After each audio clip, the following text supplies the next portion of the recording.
Je m'appelle Raphaël, je suis en 3e année d'architecture. Il y a vraiment, je pense, dans cette école, une idée que le bachelor, les 3 ans, c'est un bloc complet, réfléchi dans son ensemble.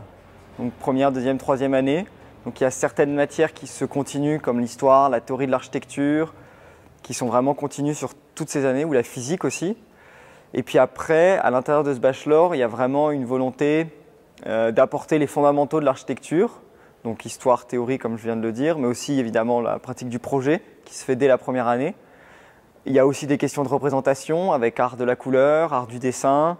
Cette année, on a figuration et représentation de l'architecture. On a aussi des cours de droit, des cours de structure, des cours de construction, dans lesquels on apprend à ce qu'un bâtiment soit non seulement esthétique, mais il soit aussi possible à réaliser et qui tienne debout.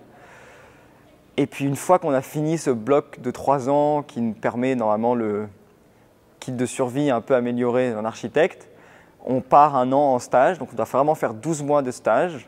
Et une fois qu'on a fini ce stage, on a le droit de rentrer en master pour 2 années supplémentaires qui sont là beaucoup plus libres, étant donné que c'est chaque élève qui va choisir quelle matière il va prendre et va se concocter son programme, donc bien sûr aiguillé par l'école. Et vraiment là, on va dire, moi j'ai plus envie d'aller vers l'urbanisme, j'ai plus envie d'aller vers la restauration, vers le bois, où il y a, je crois, une dizaine d'orientations différentes. Comme j'aimais un peu tous ces domaines, à la fois artistiques et techniques, l'architecture, je pense que c'est le métier où c'est la plus belle symbiose entre tous ces aspects de la réflexion. Ces maquettes, justement, c'est les premières années d'architecture, c'est le 2e semestre, donc c'est vraiment dès le début.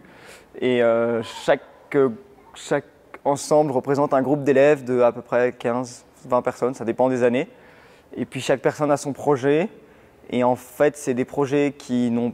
Le programme est plus ou moins libre, mais le but n'est pas de faire un bâtiment qui, au sens classique du terme, mais c'est vraiment, je pense, puisque après c'est mon avis, de faire un projet qui permette d'explorer l'espace selon certaines de ses qualités. Ça peut être la lumière, la continuité, la volumétrie, la matérialité.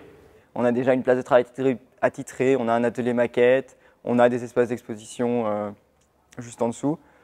Et puis aussi, c'est une école qui a une réputation assez prestigieuse. Et donc, je pense qu'en sortant de l'EPFL avec un diplôme d'architecture, ça donne un plus aussi au niveau de la formation, puisqu'il y a quand même des profs qui sont extrêmement intéressants.